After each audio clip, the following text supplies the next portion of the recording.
El milagro más grande. Padre Pablo Martín Sanguiao.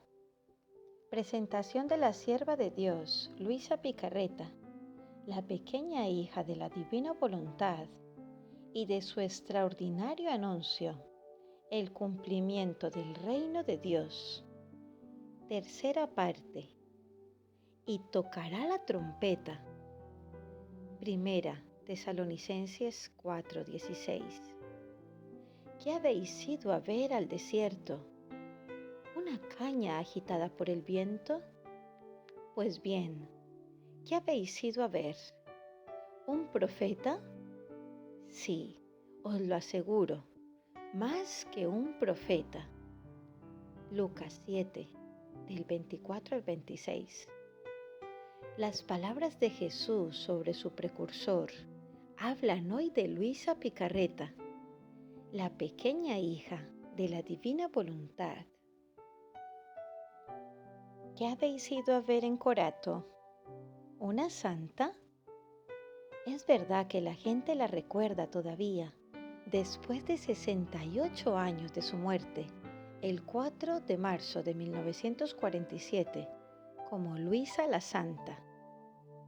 Es verdad que el 20 de noviembre de 1994 empezó su causa de beatificación y se le dio el título de Sierva de Dios. Pero ¿quién es?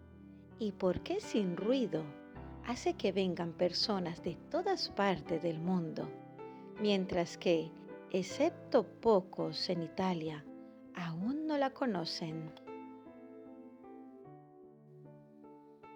Muchedumbres de peregrinos acuden a los grandes santuarios marianos. Gentíos enormes visitan los lugares bíblicos de Tierra Santa o de los santos, como Padre Pío o San Antonio de Padua. En comparación, es insignificante el número de los que visitan la casa de Luisa o su tumba en su parroquia de Corato, Bari, Italia. Pero hay una diferencia significativa. En el primer caso, las multitudes fervorosas que van donde Padre Pío o San Antonio o Santa Rita, en general van para invocar su patrocinio, para pedir una gracia o cumplir una promesa, mientras que quien va a casa de Luisa lo hace respondiendo a una misteriosa llamada para conocer algo muy especial, con el secreto deseo de aprender un arte divino, hacer la voluntad de Dios.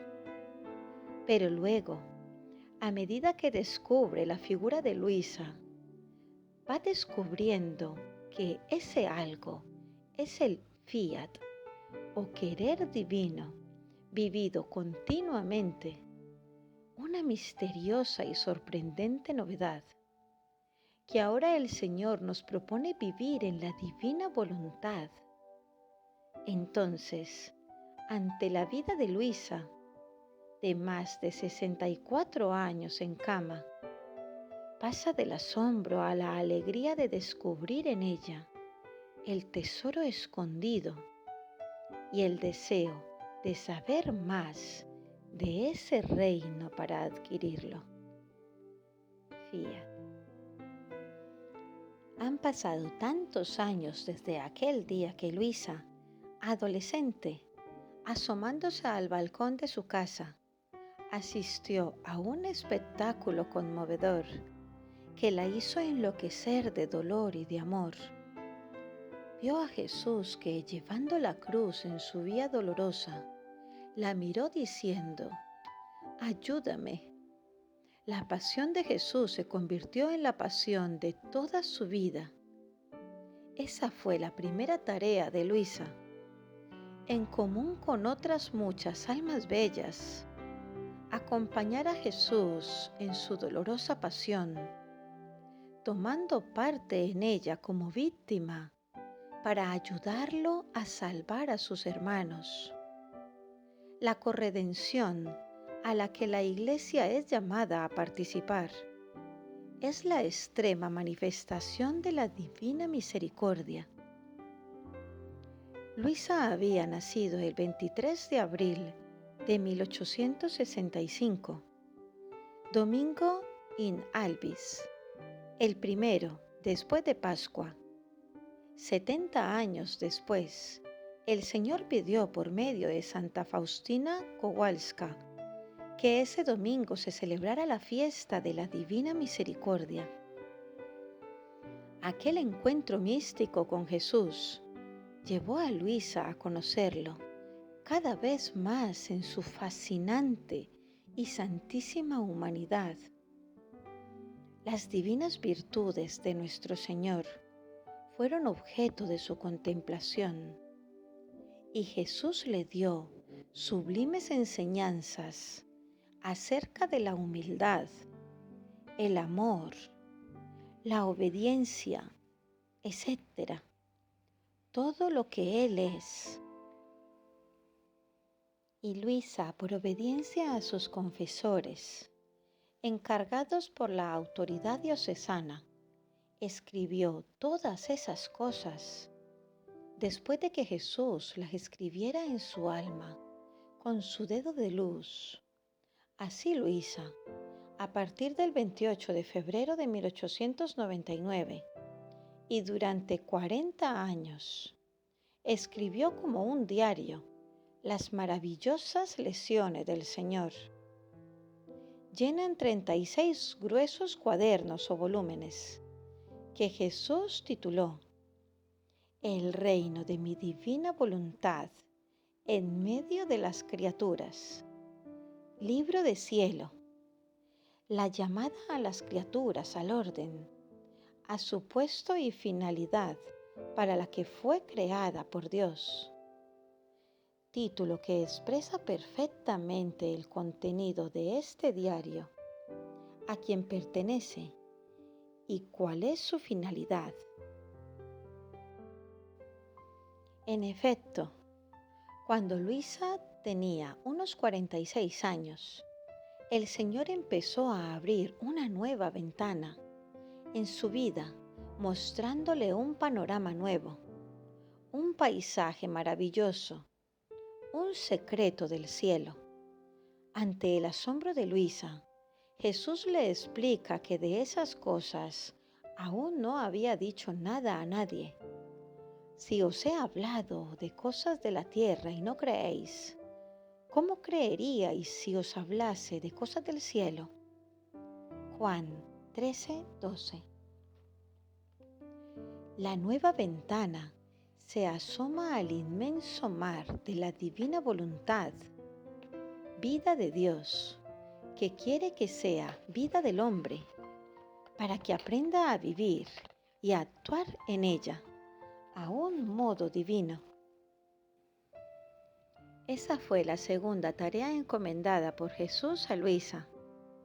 Ser ella la primera llamada a recibir este don supremo de la divina voluntad, haciéndola depositaria de sus secretos y maravillosas verdades, para que a su vez, como su secretaria, transmitiera esta celeste herencia a la Iglesia.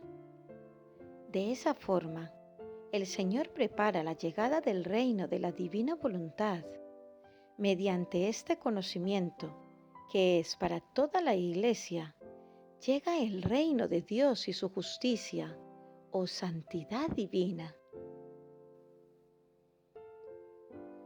Luisa ha tenido, por lo tanto, dos oficios o tareas encomendadas por el Señor. El oficio de víctima, viviendo la pasión con Cristo Redentor, y el de secretaria e hija primogénita de la divina voluntad con Cristo Rey.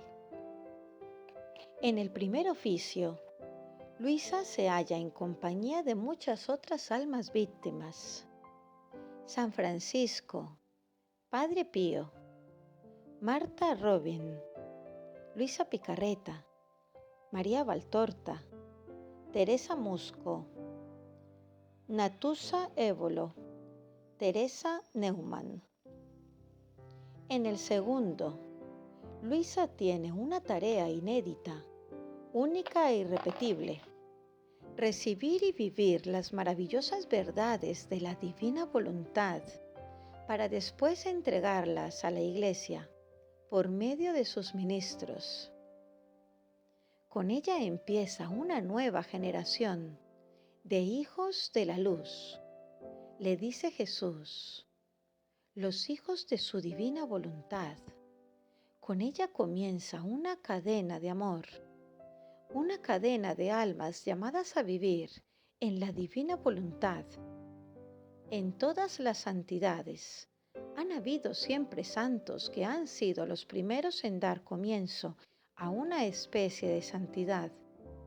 De manera que hubo el santo que empezó la santidad de los penitentes, otro que empezó la de la obediencia, otro la de la humildad, y así de todas las demás santidades. Ahora el comienzo de la santidad del vivir en mi querer, quiero que seas tú. 27 de noviembre de 1917. Y respecto a su misión, Jesús le dijo, hija mía, no temas. ¿No te acuerdas que ocupas dos oficios, uno de víctima y el otro oficio más grande, de vivir en mi querer para devolverme la gloria completa de toda la creación? 20 de septiembre de 1922. Tu misión es grande, porque no se trata solo de la santidad personal, sino de abrazar todo y a todos y preparar el reino de mi voluntad a las humanas generaciones. 22 de agosto de 1926. A gloria y alabanza de la divina voluntad. Amén.